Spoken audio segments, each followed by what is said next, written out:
¿Qué alcance tiene lo que se ha revelado hasta el momento? ¿Qué significa? Vamos a entenderlo con César Gutiérrez Priego. Él es abogado, especialista en Derecho Penal, Militar y también en Seguridad Nacional. Muchas gracias, licenciado Gutiérrez Priego, por estar con nosotros. Al contrario, Marta, un placer saludarte a ti y a todo tu auditorio. Muchas gracias. Hoy en la mañana el presidente decía que era un fracaso esto del hackeo a los servidores de la Secretaría de la Defensa Nacional. Aquí, más allá de discursos políticos, entender desde el punto de vista legal qué alcances tiene hasta el momento esta documentación y lo que se ha revelado. Mira, Marta, creo que queda claro que son indicios de investigaciones que realiza la Secretaría de la Defensa Nacional dentro de su ámbito de competencia.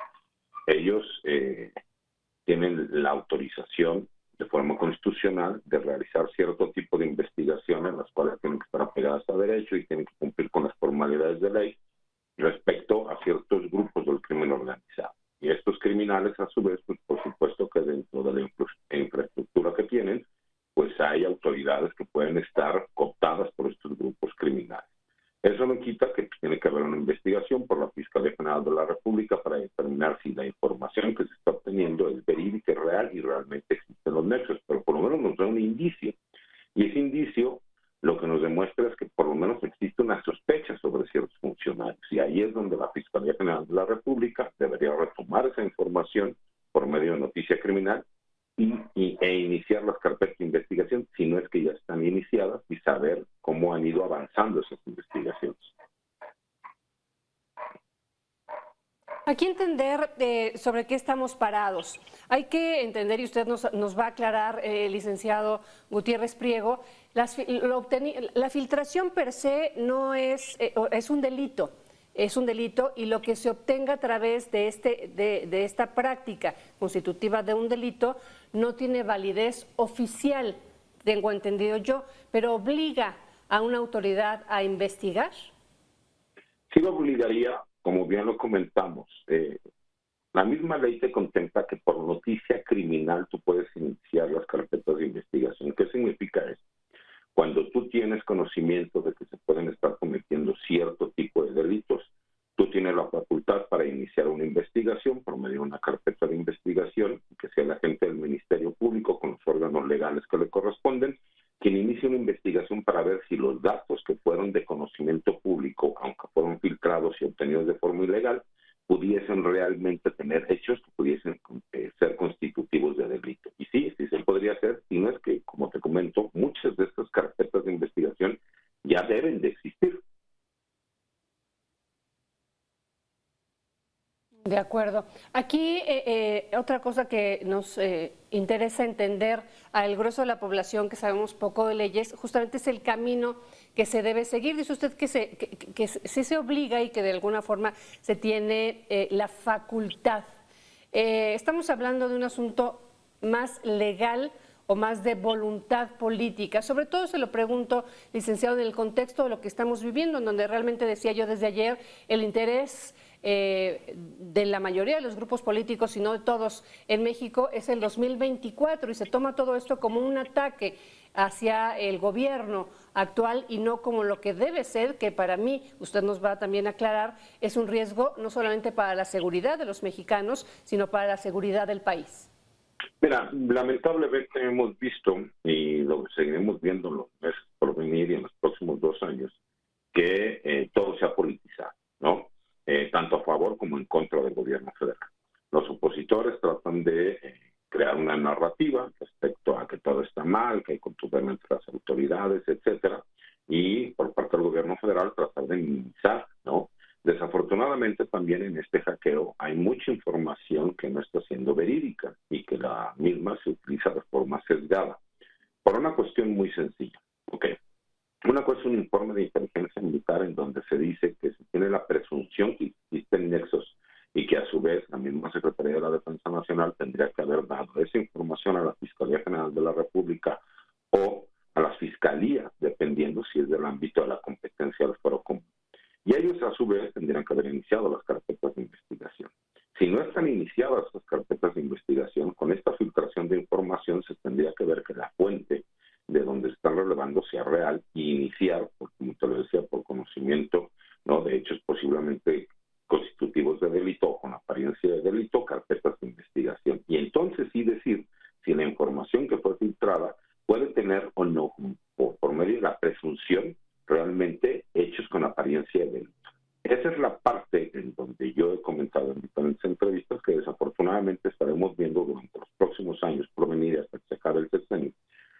Narrativas a favor y en contra del gobierno federal, porque desafortunadamente no se puede por parte de la oposición aceptar que el gobierno puede estar haciendo algo bien y todo lo tiene que criticar para que sea de forma negativa. Y a su vez, por parte del gobierno no puede aceptar que pudo haber existido un error, porque el mismo podría ser utilizado por parte de la oposición para atacarlos, y con eso se tiene la idea de que pueden crear una narrativa a favor o en contra por parte de la sociedad civil, de la población, que es quien va a votar en las próximas elecciones. Entonces, desafortunadamente, estaremos en ese juego, ¿no?, perverso de información y contrainformación, tanto que pueda beneficiar o perjudicar, ¿no?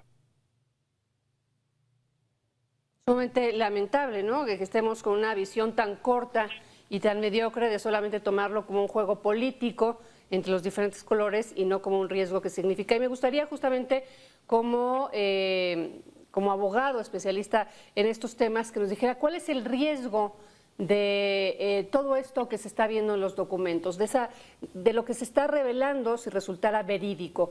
¿Qué riesgo constituye para el país todo esto? Pues por supuesto que hay un riesgo, porque en primer lugar se ha visto que la seguridad de la Secretaría de la Defensa Nacional ha sido vulnerada. Y estamos hablando de la institución que más confianza le tienen los mexicanos junto a la Secretaría de Marina Armada de México. Y que a su vez son los que ahora están llevando a cargo el trabajo, no solo de seguridad nacional y seguridad interior, sino también son coadyuvantes permanentes de la seguridad pública. Entonces creo que la imagen como tal de la misma Secretaría queda muy mal parada. Si bien es cierto, no hay documentos porque son correos, la mayoría de ellos de información interna de la Secretaría, sí viene a romper mucho con lo que nosotros conocíamos de la Secretaría de la Defensa Nacional, a lo mejor no en mi caso en particular, pero sí de la población civil en general. Y se puede utilizar para el golpeteo en contra de la institución, porque hay una clara animadversión de ciertos sectores políticos del país que no les gusta que los militares participen en funciones de seguridad pública, ni siquiera como coadyuvantes. ¿Y qué es lo que pone en riesgo? Pues pone en riesgo a una de las instituciones, ¿no?, que se está encargando de muchas de las funciones que son en beneficio del pueblo de México, de la población civil, del gobierno federal, y que por supuesto al estar bajo estos golpeteos, pues van creando una animadversión en donde la gente puede empezar a tener pérdida de confianza en una de las instituciones que más confianza ha generado a los mexicanos durante toda la historia. Y creo que ese es el más grave riesgo. ¿Por qué? Porque si hay información sensible, si bien es cierto no es seguridad que ponga en riesgo, o sea, no es información que ponga en riesgo la seguridad nacional, si hay mucha información que un grupo de criminales, poniendo atención, se pueden dar cuenta cuántos elementos existen en diferentes unidades, en dónde están, cuáles son los nombres, incluso vienen muchos nombres de familiares de ellos. Entonces creo que eso sí es importante porque se tienen que tomar medidas, por supuesto, de protección después de esa filtración. Abogado, como especialista en Derecho Penal, Militar y Seguridad Nacional, ¿existe algún delito de investigarse, de comprobarse y de acuerdo a lo que vemos en estas filtraciones? Por ejemplo, teníamos hace un momento la información respecto a cómo el Ejército sabía que Caro Quintero, después de su liberación, no se había retirado, como supuestamente todos creíamos, sino que en estos 5 años que pasaron entre su liberación y su más reciente aprehensión, él siguió operando e incluso fortaleciendo su cártel, creando nexos y de alguna forma globalizándose con los diferentes cárteles.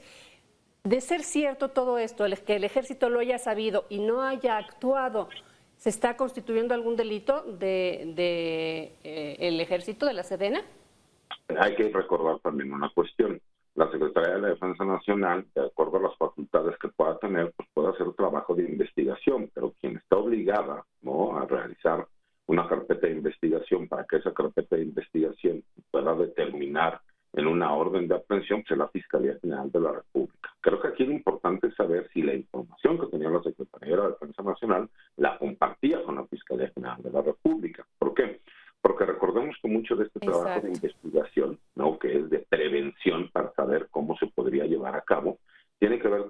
el hecho de que ellos van documentando, ¿no? Desde hace mucho tiempo, porque aparte la Secretaría de la Defensa Nacional ha tenido seguimiento de todo este caso. En este caso, Caro Quintero, por supuesto su familia, que son los Quintero Payán, siguieron operando incluso durante muchos años cuando él se encontraba preso, primero en el altiplano, ¿no? Lo que era el Muro de Juárez, y posteriormente en el estado de Jalisco, ¿no? Recordemos también que, por supuesto, que las facultades quien las tiene la Fiscalía General de la República. Hablar de delitos sería de que esa información hubiera sido compartida con la Fiscalía General de la República para que se pudieran llevar a cabo los operativos. Tan es así que gracias a la información y el seguimiento que estuvieron haciendo fue que se pudo llevar a cabo la aprehensión de Caro Quintero, pero por elementos de la Secretaría de Marina Armada. Entonces tendríamos que ver si el trabajo de coordinación se llevó a cabo, con cuál de las instituciones y de qué forma, ¿no? Por eso te digo que se pueden crear narrativas, las mismas las cuales se puedan buscar delitos que posiblemente existan, pero que a lo mejor jamás existieron, pero la narrativa creará que sí lo hubo, ¿no? Y que hay delitos de omisión. Y esa es la parte importante que la gente tiene que saber. Claro, es lo importante de hacer los análisis más profundos y no ir no solamente con las narrativas superficiales. Pues yo le agradezco mucho su conocimiento y su explicación para el auditorio y para una servidora, licenciado César Gutiérrez Priego. Al contrario, Marta, un placer estar contigo. Te saludo y que pasen buenas